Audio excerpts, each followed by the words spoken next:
হয়, এটা বাৎসরিক পূজা চৈত মাহতেই হয়। আর এটু এটা তিথির উপরতে হয়, আর এটু প্রত্যেক বছরে হয়। এটু ইমান মানে হেৰি পূজাটো গোটে আসামটো নৰ্থ ইস্ট বুলি খালি কথা নহয়, সাৰা ভাৰতবৰ্ষ সবে জানে এনেকুৱা পূজাটো।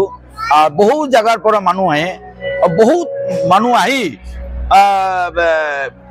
হেৰি আপনাৰ মানসীবিলাক দি থাকে, পূজা দি থাকে।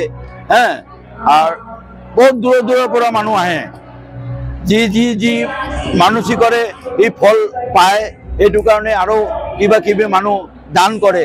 হ্যাঁ, এইটো 8 দিনৰ কাৰ্যসূচী, 8 দিনৰ কাৰ্যসূচী হয়। আজি সোমবার, আজি অধিবাস কারণে আজি মার মূর্তি ওপেনিং হল। মার মূর্তি ওপেনিং হওয়াতে তারপর আজি তো মানে কিমান মানুষ জায়গা দিবলৈ গিয়া নাই। যিমান ঠাই আপনি দেখিছে ইমান ঠাইৰ ভিতরে জায়গা নাই, মানুহ থাকিবলৈ মানে খাড়া হবলৈ জায়গা নাই, ইমান মানুহ। অভিযন্ত্র মানুহ কোন কোন উপস্থিত আছিল ইয়াত? অভিযন্ত্র মানুহ কোন কোন উপস্থিত আছিল ইয়াত? অভিযন্ত্র ডিয়ারাম আছিলে, এডিয়ারাম আছিলে, তার পাছত আপনার ডিসি আছিলে, ডিএসপি আছিলে, আরো বেলেগ বেলেগ বহুত মানুহ আছিলে।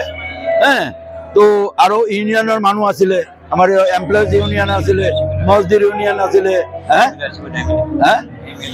হ্যাঁ, এমএলএ স্যার আছিলে। হ্যাঁ, এমএলএ স্যার পত্নীও আছিলে। বহুত ডাঙৰ কৰি হেৰি হৈছে। আর ইহঁতে আর আজি কেবছর হল এই কালচার প্রোগ্রামও হয়ে থাকে।